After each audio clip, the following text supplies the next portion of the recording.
नमस्कार, मैं हूं प्रमिला दीक्षित। मध्य प्रदेश विधानसभा चुनाव अब करीब है। ऐसे में प्रधानमंत्री नरेंद्र मोदी कैबिनेट के 2 मंत्री, जिनका ग्वालियर चंबल संभाग में एक अलग ही जनाधार और बड़ा प्रभाव है, उनके बीच सियासी टकराव की खबरें आम हैं।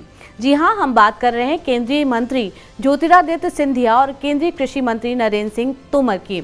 इन दोनों कद्दावर नेताओं के बीच सियासी टकराव की खबरें दिन ब दिन बढ़ती जा रही हैं।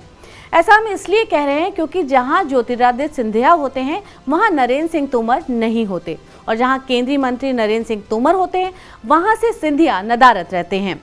ऐसी कई तस्वीरें अभी हाल ही में ग्वालियर में देखने को मिली हैं, जिससे साफ नजर आता है कि दोनों के बीच दूरियां लगातार बढ़ती जा रही हैं। आखिर क्या है दोनों नेताओं के बीच दूरियों की वजह? देखते हैं खास रिपोर्ट। दरअसल जब केंद्रीय मंत्री ज्योतिरादित्य सिंधिया कांग्रेस में थे, खासकर ग्वालियर में, तब उनकी तूती बोला करती थी और वो जो चाहते थे वो कांग्रेस पार्टी किया करती थी।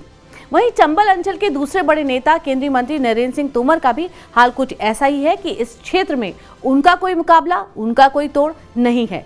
लेकिन साल 2020 में जब ज्योतिरादित्य सिंधिया बीजेपी में आए, तभी से दोनों नेताओं के बीच मनमुटाव की खबरें आना शुरू हो गई। वजह साफ है कि जब अलग अलग पार्टी में अपना दमखम रखने वाले बड़े नेता एक ही पार्टी में आमने सामने आ जाएं, तो जाहिर है अहम की लड़ाई, वर्चस्व का मुकाबला स्वाभाविक है। दोनों ही नेताओं के बीच आखिर दुनिया क्यों बढ़ी, इसकी वजह दिखाते हैं।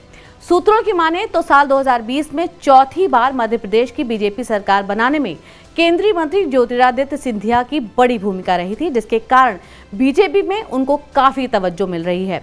ऐसे में नरेंद्र सिंह तोमर को डर है कि सिंधिया पार्टी में ग्वालियर चंबल अंचल का बड़ा चेहरा न बन जाएं। वहीं नरेंद्र सिंह तोमर मध्य प्रदेश चुनाव अभियान समिति के संयोजक हैं और उनके नेतृत्व में चुनाव से जुड़ी महत्वपूर्ण बैठकें हो रही हैं। ऐसे में बताया जा रहा है कि ज्योतिरादित्य सिंधिया को ये बात खटक रही है।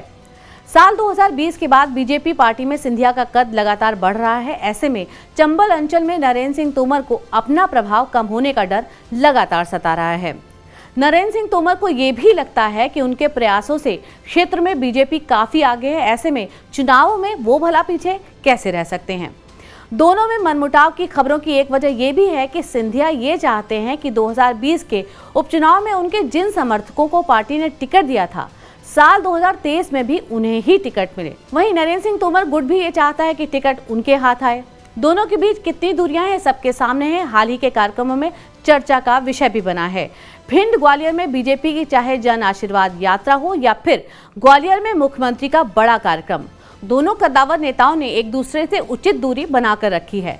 सीएम के कार्यक्रम में नरेंद्र सिंह तोमर ना तो अचलेश्वर महादेव पहुंचे पूजा अर्चना के कार्यक्रम में, और ना ही सीएम के रोड शो और चैम्बर ऑफ कॉमर्स के कार्यक्रम में नजर आए। इन सभी कार्यक्रमों में सीएम शिवराज के साथ सिर्फ ज्योतिरादित्य सिंधिया ही दिखे।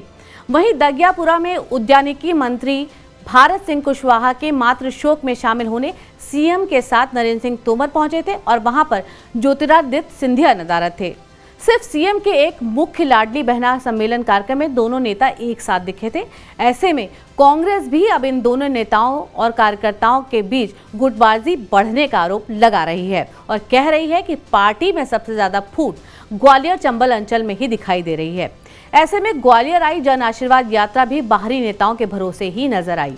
हालांकि बीजेपी के बड़े नेता आगामी 2023 के विधानसभा चुनाव में जनता का साथ मिलने की बात कह तो रहे हैं, वहीं जन आशीर्वाद यात्रा में ज्योतिरादित्य सिंधिया और नरेंद्र सिंह तोमर के शामिल नहीं होने के पीछे उनकी अन्य कार्यक्रमों में व्यस्तता बता रहे हैं और दावा ये भी कर रहे हैं कि जनता का उन्हें भी भरपूर आशीर्वाद मिल रहा है। दोनों ही बड़े नेताओं के बीच अहम की लड़ाई अब आम हो गई है। जानकारों की माने तो सबसे ज्यादा चंबल अंचल में भाजपा कमजोर हो रही है। ऐसे में जन आशीर्वाद यात्रा में गोवा के सीएम और बीजेपी के राष्ट्रीय महासचिव के प्रचार प्रसार को जनता कितना सर माथे लगाती है, ये तो आने वाला मध्य प्रदेश विधानसभा चुनाव ही बताएगा कि जनता किस पार्टी को आशीर्वाद देती है और किसकी सरकार बनाती है। धन्यवाद।